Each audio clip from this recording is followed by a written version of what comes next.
Hey everybody, Frodo Adventure here.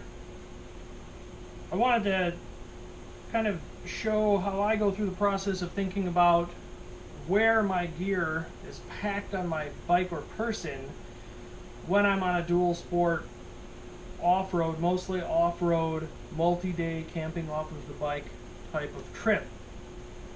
Now, in a previous series I posted up on YouTube, I went through this exact gear set, which is kind of my base gear that I start with for a trip like this, whether it's going to be for a weekend or whether it's going to be a week or 2 weeks or whatever it is. This is kind of my base gear selection. The stuff on the table here does I don't have what I would normally be wearing on my person. That's all behind me. Now I don't need to worry about how that gear is packed as far as my riding jacket, my boots, my pants, basically all my helmet, all of that is behind me because that's going to be on my person. So that doesn't need to fit inside my luggage or inside a backpack or wherever I'm putting all of my supplies. So I'm going to keep that behind me and just focus on what I need to put in some form of luggage, in some form of container.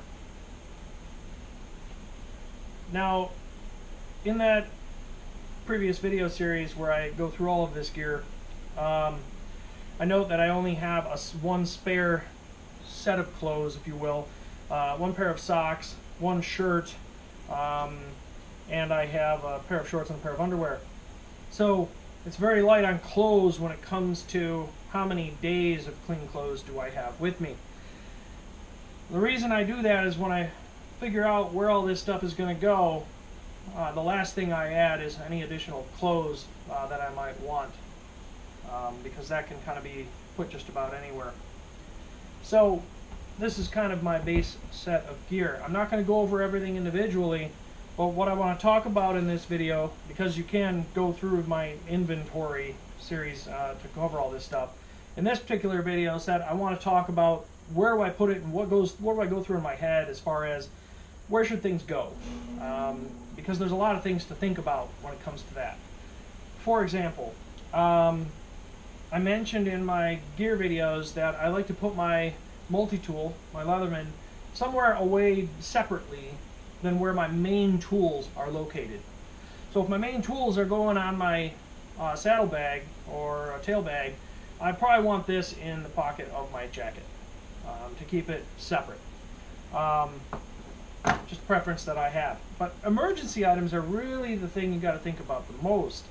Emergency items being things like a headlamp, where if I'm riding and it's dark and for some reason the bike dies and I don't have any light source, this is probably the first thing I need to get my hands on. So I consider this kind of a semi-emergency item, something I have to get to quickly. If I'm going to be wearing a hydration pack or a backpack, that's generally where this goes, so it's on my person, so if I get separated from the bike or whatever, I still have a way to get some light. So that's the kind of things I like to think about, is where should these items be. Roll of TP is a really good example. I need to be able to get this quickly. If it's buried inside my luggage and I have to dig through other items to get to it, that could be a problem. So I consider that something that I want to have easy access to. I want to be able to get to that quickly. First aid is another great example. If I've got a tank bag, I like this to be in my tank bag. If I'm wearing a hydration pack or a backpack, I like it to be in there. Even if I'm just out day riding, I usually have some piece of luggage somewhere, and this is always with me, and so is the TP actually. So generally speaking, those items have to be wherever it is most convenient for the type of thing I'm doing. My satellite messenger, I like to either have that connected to the straps on my hydration pack, so it's right here attached to me, especially if I'm solo. If I'm not solo, I might not be as worried about having it immediately within finger reach for pressing that emergency button. If I'm in a group, I may just put it in my hydration pack to better protect it, and I'll just tell everybody, hey, guys, if for some reason you need to push the panic button, I show them before we leave. Unzip this zipper on my hydration pack, pull this out, turn it on, I explain the lights, and then I tell them what button to push, and then what to do next. So I like to just have that readily accessible, but it doesn't necessarily have to be right out in the open with multiple people. It's slightly less risk. But something to think about. Things like my map. it's vital that I have access to it for travel purposes, not as an emergency, but just for convenience. If I have a tank bag with a clear top on it, this will sit right there inside there. So will the phone, the iPhone that I'm using to record this, or to control the camera, I should say. Those items will sit inside there, or my iPhone usually actually sits in a RAM mount, so I can use it for dashboard information and GPS. So you need to think through those things before you start packing anything up. I like to do test packing and going through my gear and stuff in the off season when I'm not riding. I am unfortunate enough to live in an area where I have several months of snow and ice where I'm not going to be riding during that time. But during that time, I have a lot of time to think and a lot of time to plan inside my house. That's when I do this sort of thing.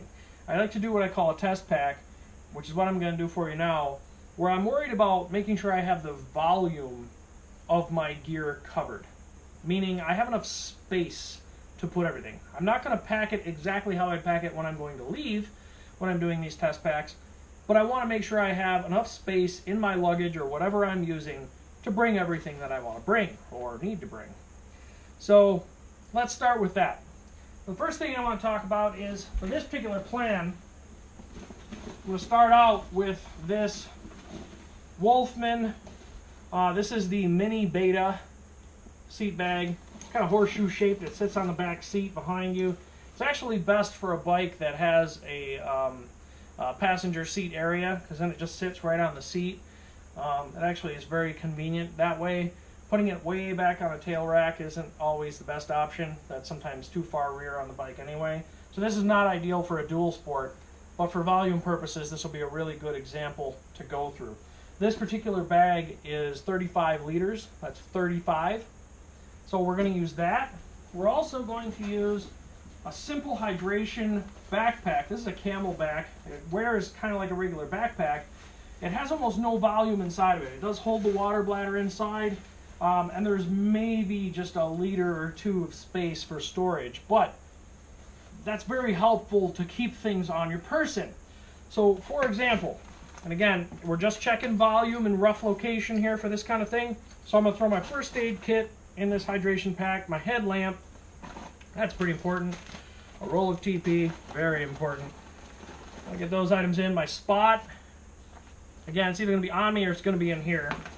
I'm going to throw in my set of earplugs. We're assuming I don't have a tank bag here, by the way, for this little test pack. These are only 2 pieces of luggage. Only place we can store anything on the bike other than the tool roll that comes with the bike, and that's already on the bike. All my extra tools and everything all have to go in one of these bags. So here's the multi-tool. We'll drop that in there. Just going to close this up real quick. Also the hydration bladder goes down in a special hydration thing. We're not going to fill it with water. We just need to know that that's where it's going to live while we're riding about. So once I put that and fill that up, this will be just a few pounds actually. And with this kind of just simple straps pulling on your shoulders, when you're riding off-road for the bulk of your trip, you don't want a lot of weight on your back unless it is strapped in a way that's way better than what this provides. This is decent, but it's not great. If you're more upright on your bike especially, it's even worse. If you're hunched over on a sport bike, you can have a bigger backpack because it's not pulling on your shoulders all that much, and you're not off-road. When you're off-road and everything's shaking around, you need to be able to keep these straps tight, and you don't want a whole lot of weight on your back per se. So that's roughly what I would want to have in here. I would also throw my map in here because assumably I'm going to be using my GPS off of my iPhone. It'll be on a RAM mount in the dash, and I'll have a GPS, and that's my primary mode of navigation, which means the dry map is a backup. So fairly lightweight. Now the rest of this gear, and this is only good if I'm doing a weekend because I only have one set of extra clothes, in my opinion. I like extra sets of clothes and stuff. Also, I do have some very bulky things in here that would not necessarily come on every trip. A midsummer trip, I'm not going to bring smart wool leggings, an entire fleece plus a jacket liner. Those are bulky, bulky items. So we're challenging ourselves a little bit with the gear that's out here, and that's good because it's always good to have a little extra space in your gear. Gives you more options. Also, if you need a little space to put some additional food and stuff, you know, every time you stop for gas, you want to grab a little half of a sub, throw that in your pack, you need a little extra space. So how do we deal with packing this bag? Note that it has 2 end pouches. That's going to be very important for some other emergency items or quick to access type items. I'm going to put them in a little later, but rain gear is something to keep in your mind, that you cannot have that buried inside your luggage. If you do, and it just starts pouring, surprise, here comes some rain, you weren't paying attention or whatnot, didn't see the dark clouds behind you or in front of you, or maybe it's at night, you need to be able to get that rain gear out quick. So I like to use these little side pouches because when this is strapped on the bike, there's plenty of space. General method of packing is I want my heavy, dense items low on the bike. And obviously my backpack's not going to be low on the bike. But this particular saddlebag is kind of shaped like a horseshoe, so I want the heavy items down here where they hang down on the sides of the seat. Quite frankly, this bag carries the weight high as it is. It's decent for an adventure bike. I actually don't recommend this bag at all for a dual sport. I'll do another video in a bit where I show more optimal bags for that kind of a setup. But for volume purposes, this 35 liters is going to tell us a whole lot about what we can and cannot fit. So, heavy dense items in the bottom. Now, with that said, I find that my shoes are kind of a pain to deal with, so I like to stick them in those little droopy down sections, and then take my very dense heavy tools and stick them inside the shoes or on top of and kind of crush the shoes down. Either way works pretty good. Conveniently, shoes happen to fit almost exactly in those little pockets that get pushed down. Also note, I'm making a reasonable effort to try and balance the weight on each side. You don't want to put all your tools on one side and all of your